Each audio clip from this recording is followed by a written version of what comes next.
Hello everyone, हमारे YouTube channel current affairs connect पर आप सबका स्वागत है। आज की क्लास में हम डेली करंट अफेयर्स की सीरीज में 23 अप्रैल का करंट अफेयर डिस्कस करने वाले हैं। तो चलिए शुरू करते हैं आज की क्लास।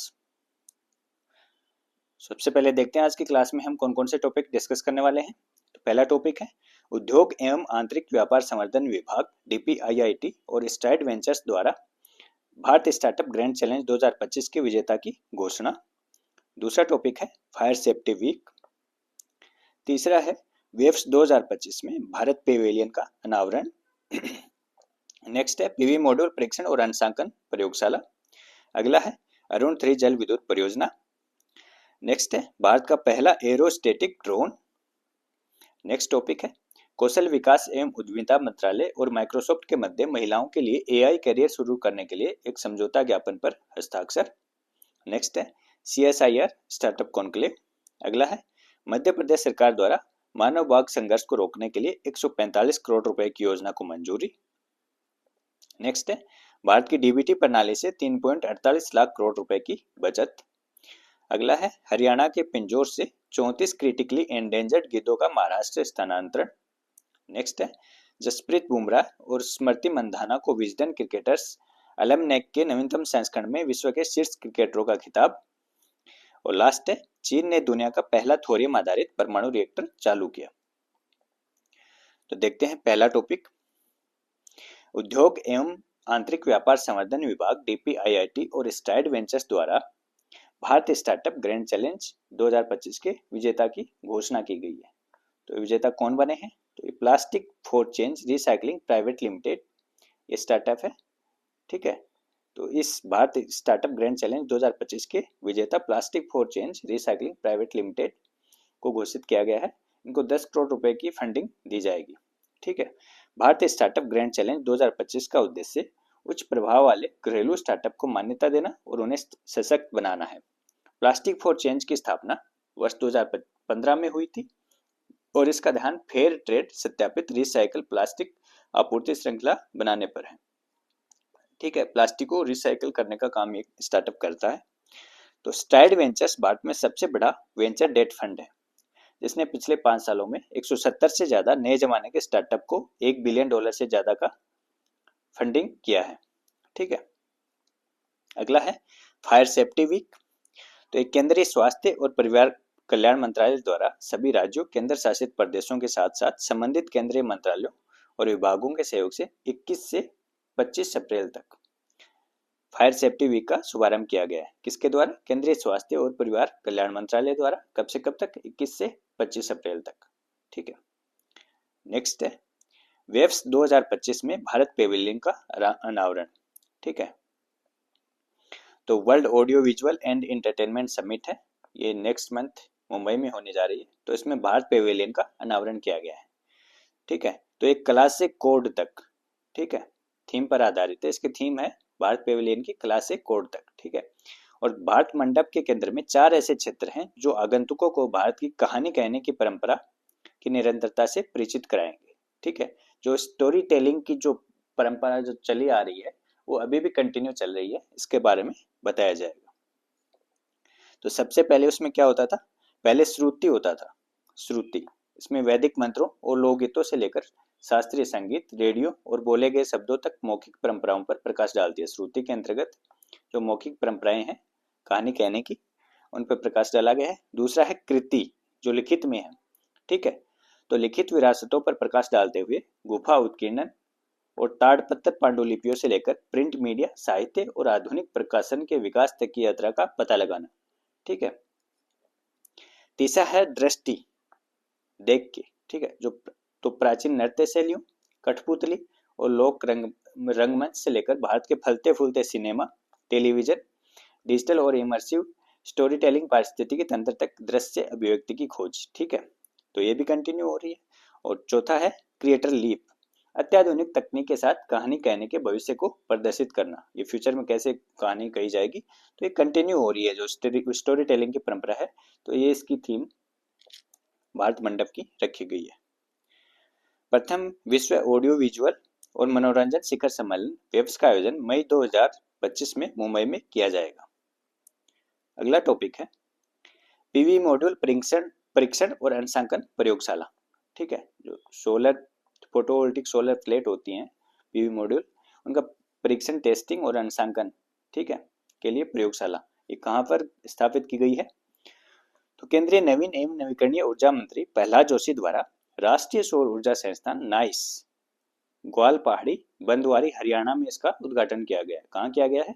राष्ट्रीय सौर ऊर्जा संस्थान नाइस ग्वाल पहाड़ी बंदवारी हरियाणा में पीवी मॉड्यूल परीक्षण और अंशांकन प्रयोगशाला स्थापित की जाएगी। अगला है अरुण 3 जल विद्युत परियोजना। तो केंद्रीय विद्युत और आवास एवं शहरी मामलों के मंत्री मनोहर लाल द्वारा नेपाल यात्रा के दौरान अरुण 3 परियोजना पर इलेक्ट्रोमैकेनिकल कार्यों का शुभारंभ किया गया। ये अरुण 3 जल विद्युत परियोजना है, ये कहाँ है? तो ये पूरी नेपाल के शंखु वास्बा जिले में कोसी नदी की सहायक नदी अरुण पर निर्मित 900 मेगावाट की रन ऑफ द रिवर जल विद्युत परियोजना है। ठीक है, कहाँ है? ये नेपाल के शंखु वास्बा जिले में कोसी नदी की सहायक नदी है अरुण, उस पर ये निर्मित है और ये 900 मेगावाट की रन ऑफ द रिवर जल विद्युत परियोजना है। ठीक है, 900 मेगावाट की रन ऑफ द रिवर जल विद्युत परियोजना है। भारतीय सहायता से 144 अरब रुपए की लागत से इसे विकसित किया जा रहा है। ठीक है, इंडिया के असिस्टेंस से इसे डेवलप किया जा रहा है और इसका विकास सतलुज जल विद्युत निगम SJVN, Arun 3 power development company जो भारत सरकार और हिमाचल प्रदेश का एक संयुक्त उद्यम है, ठीक है, द्वारा build own operate and transfer BOOT के आधार पर किया जा रहा है। Build own operate and transfer, ठीक है, वो बनाएंगे, उसका स्वामित्व अपने पास रखेंगे, उसको चलाएंगे और अंत में उसको ट्रांसफर कर देंगे। ठीक है, तो ये PPP मॉडल का एक प्रकार है BOOT, उसके आधार पर इसको विकसित किया जा रहा है SJVN और अरुण 3 पावर डेवलपमेंट कंपनी द्वारा। ठीक है, पूरा हो जाने पर ये नेपाल की सबसे बड़ी जल विद्युत सुविधा होगी। ठीक है, और भारत में मुजफ्फरनगर तक इससे बिजली लाई जाएगी। ठीक है, अगला है भारत का पहला एरोस्टेटिक ड्रोन। तो ये है एरोस्टेटिक ड्रोन।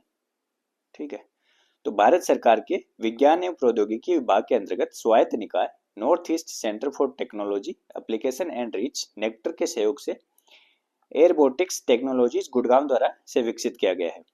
ठीक है, नेक्टर के सहयोग से एयरबोटिक्स टेक्नोलॉजीज गुड़गांव के द्वारा इसे विकसित किया गया है। ये भारत में अपनी तरह का पहला ड्रोन है। ठीक है, जिसे वन निगरानी, वन्यजीव निगरानी, सीमा और आपदा निगरानी अनुप्रयोग के लिए तैनात करने के लिए उच्च सहनशीलता और एरोस्टेटिक रूप से स्थिर क्षमताओं के साथ डिजाइन किया गया है। एक जगह रह सकता है ये हवा में। ठीक है, इसलिए इसका नाम एरोस्टेटिक ड्रोन है। एरोस्टेटिक ड्रोन हवाई प्लेटफॉर्म होता है, ठीक है, जो उछाल और वायुगतिकी दोनों से अपनी लिफ्ट प्राप्त करते हैं। ये उन्हें बहुत ऊर्जा कुशल बनाता है। ठीक है, एनर्जी एफिशिएंट बनाता है, जिससे वे टेथर्ड ड्रोन के लिए एक बेहतर विकल्प बन जाते हैं। ठीक है, इनमें एनर्जी की बहुत कम जरूरत होती है। एरोस्टेटिक ड्रोन शांत होते हैं, ये आवाज नहीं करते और उन्हें उड़ते रहने के लिए निरंतर ऊर्जा की आवश्यकता नहीं होती है।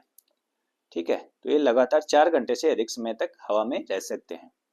ठीक है, इसे किसी भी ग्राउंड वाहन के साथ एकीकृत किया जा सकता है या किसी भी साइट पर किसी भी ग्राउंड वाहन के साथ एकीकृत किया जा सकता है या किसी भी साइट पर स्थापित किया जा सकता है।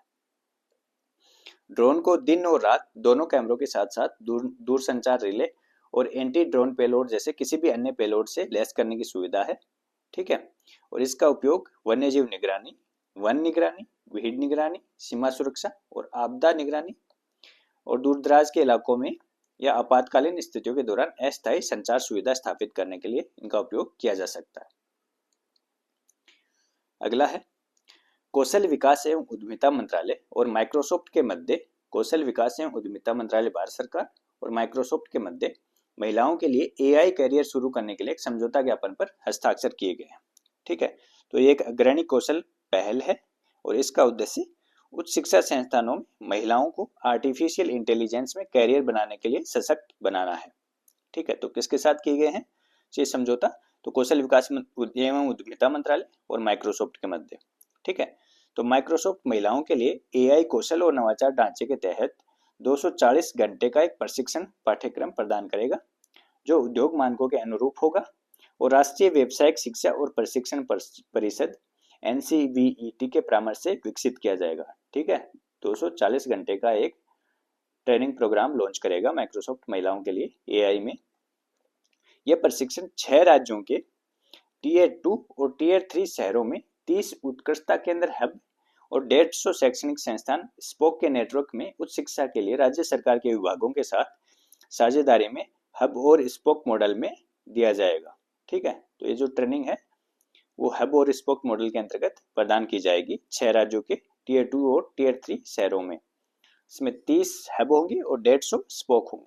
ठीक है, अगला है CSIR स्टार्टअप कॉन्क्लेव। तो इसका आयोजन 22 से 23 अप्रैल को हैदराबाद में किया गया और इसका आयोजन वैज्ञानिक एवं औद्योगिक अनुसंधान परिषद CSIR द्वारा किया गया। नेक्स्ट है मध्य प्रदेश सरकार द्वारा मानव बाघ संघर्ष को रोकने के लिए 145 करोड़ रुपए की योजना को मंजूरी। ठीक है, तो इसके अंतर्गत राज्य के 9 बाघ अभ्यारण्यों के बफर जोनों में चेन लिंक बाड़ लगाई जाएगी। ठीक है, जो बाघ अभ्यारण्य है उनके चारों ओर का जो बफर जोन है उसमें चेन लिंक बाड़ लगाई जाएगी। ठीक है, ताकि मानव बाघ संघर्ष को कम किया जा सके। ये योजना 3 वित्तीय वर्षों 2025-26, 26-27 और 27-28 में लागू की जाएगी। राज्य में बाघों की आबादी 2028 में 526 से बढ़कर 785 हो गई है। ठीक है, और भारत में सबसे ज्यादा बाघ कहाँ है तो वो मध्य प्रदेश में है, 785 बाघ। ठीक है, भारत में सर्वाधिक हैं। अगला है 2022 में किए गए अखिल भारतीय बाघ अनुमान के अनुसार बाघों की संख्या में वृद्धि हुई है, जिनकी अनुमानित संख्या 3682 है। भारत में वर्तमान में कितने बाघ हैं? 3682 और सर्वाधिक कहाँ है? मध्य प्रदेश में 785। ठीक है, विश्व में बाघों की सर्वाधिक आबादी भारत में निवास करती है। ठीक है, बाघों की सबसे ज्यादा आबादी भारत में निवास करती है। नेक्स्ट है भारत की DBT प्रणाली से 3.48 लाख करोड़ रुपए की बचत। तो डायरेक्ट बेनिफिट ट्रांसफर प्रणाली है भारत की। ठीक है, तो उससे 3.48 लाख करोड़ रुपए की बचत हुई है। तो ब्लू क्राफ्ट डिजिटल फाउंडेशन द्वारा वित्त मंत्रालय के समर्थन से एक रिपोर्ट जारी की गई है। तो उसके अनुसार तो भारत की DBT प्रणाली से 3.48 लाख करोड़ रुपए की बचत सरकार को हुई है। ठीक है, तो इस रिपोर्ट में 2009 से 2024 तक के डेटा के आधार पर कल्याण दक्षता सूचकांक वेलफेयर इफिशियंसी इंडेक्स जारी किया गया है। ठीक है, कल्याण दक्षता सूचकांक WEI वेलफेयर इफिशियंसी इंडेक्स जारी किया गया है। यह राजकोषीय और सामाजिक परिणामों को ट्रैक करने वाला समग्र सूचकांक है। राजकोषीय और सामाजिक दोनों परिणामों को ट्रैक करता है। ठीक है, तो कल्याण दक्षता सूचकांक DBT बचत को 50%, सब्सिडी में कमी को 30% और लाभार्थी वृद्धि को 20% महत्व देता है। ये इसके पैरामीटर हैं। इसमें DBT बचत को 50% वेटेज दिया जाता है, सब्सिडी में कमी को 30% और लाभार्थी वृद्धि को 20% वेटेज दिया जाता है। सूचकांक में लगभग 3 गुना वृद्धि हुई है। वर्ष 2014 से 2023 तक लगभग 3 गुना वृद्धि हुई है। 2014 में 0.32 था तो 2023 में 0.91 हो गया है, जो समावेशन और वित्तीय दक्षता दोनों में महत्वपूर्ण लाभ दर्शाता है। ठीक है, सरकारी सब्सिडी, इस रिपोर्ट के अनुसार जो सरकारी सब्सिडी है वो 2009 से 13 में कुल व्यय के 16% थी, तो उससे घटकर 2023-24 में कुल व्यय के 9% हो गई है। ठीक है, जबकि लाभार्थी कवरेज नाटकीय रूप से 11 करोड़ से बढ़कर 176 करोड़ हो गया है। ठीक है, 11 करोड़ था 176 करोड़ हो गया है और जो सब्सिडी का जो व्यय था वो टोटल व्यय के 16% से कम होके 9% रह गया है। ठीक है, अगला है हरियाणा के पिंजौर से 34 क्रिटिकली एंडेंजर्ड गिद्धों का महाराष्ट्र स्थानांतरण। तो ये लॉन्ग बिल्ड और व्हाइट रैम्प्ड वल्चर, ये 2 वल्चर हैं, इनका स्थानांतरण किया गया है हरियाणा के पिंजौर से। इन 2 प्रजातियों के वल्चर का टोटल 34। ठीक है, ये दोनों क्रिटिकली एंडेंजर्ड है। ठीक है, IUCN की रेड लिस्ट में दोनों क्रिटिकली एंडेंजर्ड है। पिंजौर स्थित हरियाणा के पिंजौर स्थित जटायु संरक्षण प्रजनन केंद्र से महाराष्ट्र स्थानांतरित किया गया, जहां उन्हें पुणे जंगल में छोड़ा जाएगा और इनको वल्चर री इंट्रोडक्शन प्रोग्राम के तहत महाराष्ट्र के मेलघाट, पेंच और ताडोबा अंधेरी टाइगर रिजर्व में स्थानांतरित किया गया है। मेलघाट, पेंच और ताडोबा अंधेरी। अगला है जसप्रीत बुमराह और स्मृति मंधाना को विजडन क्रिकेटर्स एलमनैक के नवीनतम संस्करण में विश्व के शीर्ष क्रिकेटरों का खिताब, ठीक है, leading cricketer of the world. किन किन को मिला है? जसप्रीत बुमराह और स्मृति मंधाना को दिया गया है, ठीक है। और वेस्ट इंडीज के बल्लेबाज निकोलस पूरन को विश्व का शीर्ष T20 खिलाड़ी, leading T20 player of the world, तो वो कौन है? वो है वेस्ट इंडीज के निकोलस पूरन, निकोलस पूरन। और इंग्लैंड के Gus Atkinson, Jamie Smith, Sophie Ecclestone को लियाम डाउसन और डैन वॉरेल के साथ विजडन के 5 क्रिकेटर ऑफ द ईयर में शामिल किया गया है। तो क्रिकेटर ऑफ द ईयर कौन कौन है? Gus Atkinson, Jamie Smith, Sophie Ecclestone, Liam Dawson और डैन वॉरेल, ठीक है। विजडन एलमनैक पत्रिका, जिसे क्रिकेट का बाइबिल भी कहा जाता है, 1864 से हर साल प्रकाशित हो रही है, ठीक है। इसे क्रिकेट का बाइबल भी कहा जाता है। अगला है, चीन ने दुनिया का पहला थोरियम आधारित परमाणु रिएक्टर चालू कर लिया है, ठीक है। तो ये इसका नाम है थोरियम मोल्टेन साल्ट रिएक्टर, ठीक है। MSR इसको कहा जाता है, मोल्टेन साल्ट रिएक्टर, थोरियम आधारित, थोरियम बेस्ड है, ठीक है। और ये कहाँ स्थापित किया गया है? तो ये चीन के गांसू प्रांत के वुई शहर के गोबी रेगिस्तान में स्थापित किया गया है, ठीक है। और इसका लक्ष्य 2 मेगावाट बिजली उत्पन्न करना है, ठीक है। तो इसका लक्ष्य क्या है? बिजली पैदा करना इसका लक्ष्य है, और 2 मेगावाट बिजली से उत्पन्न की जाएगी। थोरियम रिएक्टर यूरेनियम की तुलना में कम रेडियोधर्मी अपशिष्ट पैदा करते हैं और अपेक्षाकृत सुरक्षित होते हैं, ठीक है। थोरियम से परमाणु हथियार बनाना मुश्किल होता है, ठीक है। तो ये थी आज की क्लास। तो अगर क्लास आपको पसंद आई हो तो शेयर, सब्सक्राइब और लाइक जरूर कीजिएगा। तो मिलते हैं अगली क्लास में। Thank you.